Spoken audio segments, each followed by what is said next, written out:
What would you do if you saw this beautiful and transfixing woman standing across from you at the bar? Would you walk up and say hello? Would you buy her a drink?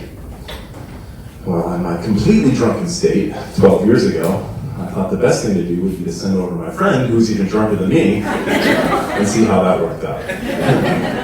And I can tell you, I do not recommend this. Now it's 10 years later, at a different bar, and I feel this tap on my shoulder.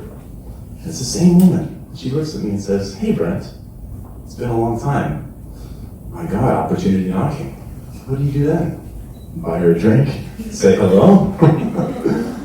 I'm pretty sure I stared at her stupidly like this for about 30 seconds and then ran out of the bar.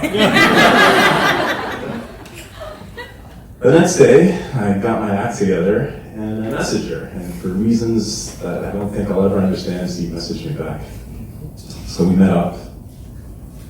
And it was wonderful. We were talking, we were enjoying ourselves, and I was going through a horrible time in my life. I owned a bar that was failing. I was drinking too much, I was depressed, and this woman was my light. You know, she saved me in so many ways. But this light had other things going on as well. She had a beautiful, beautiful 14-month-old girl at the time. She was going through a horrible custody battle with her ex, and anybody who's been through a custody battle knows that they're all horrible. And that's how we sort of started. Trying to build this foundation, talking, hanging out, but it was tough, it was stressful. Her stuff was way more stressful than mine, but it was just hard, and it was sad. We broke up, as people do. I think there was still something there, but we broke up, and I was crushed. And then a few months later, it was Mother's Day, and something inside me said, you know what? Message her. So I did. I just wrote her a simple message. I said, "Happy Mother's Day," and somehow that bridged the gap. Bridge the distance, right? So we started hanging out again, and it was great, and we were talking and chatting, and then what I found out was that custody battle, her custody battle, I was just a support player, right? It had gotten much, much worse.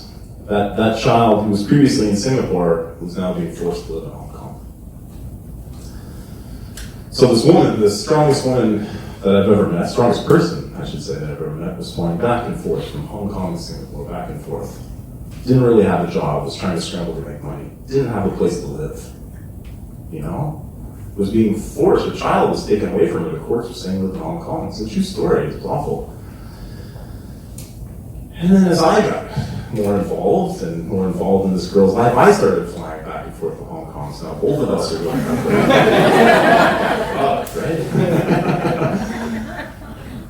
And you know what?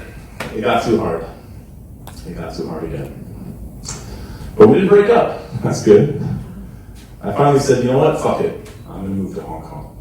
Right? Because, you know, anybody that's been through a long distance relationship knows that the physical is one thing, but it's the emotional that's so much harder.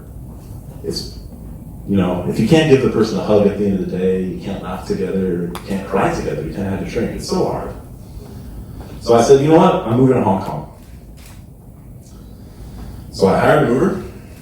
I found out how to ship the dogs. I had a very long talk with my boss, and I'm getting ready to go.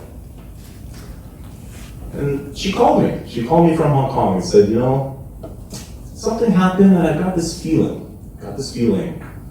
I think if we stay the course, we can win this thing. We need to move back to Singapore, build our family.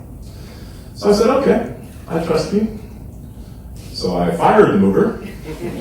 I told the dogs to stay. And I had the opposite conversation with my boss.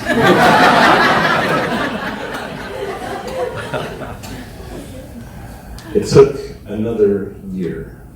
Not a year, another fucking year of our lives.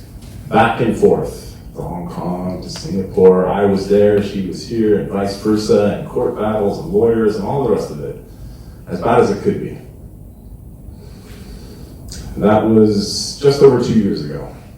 And that woman, the reason I keep looking over there, my wife, Al, she stepped off the plane at Changi with that girl, Lily, my stepdaughter, who at the time was 5 years old. So 4 years of this. Lily's not here. She's hopefully sleeping at home.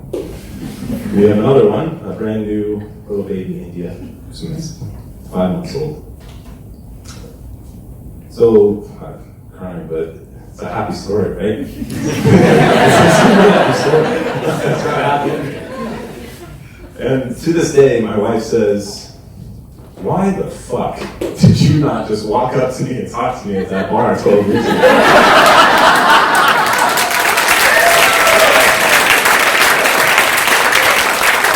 And I say, "Honey, it was all part of my cunning plan."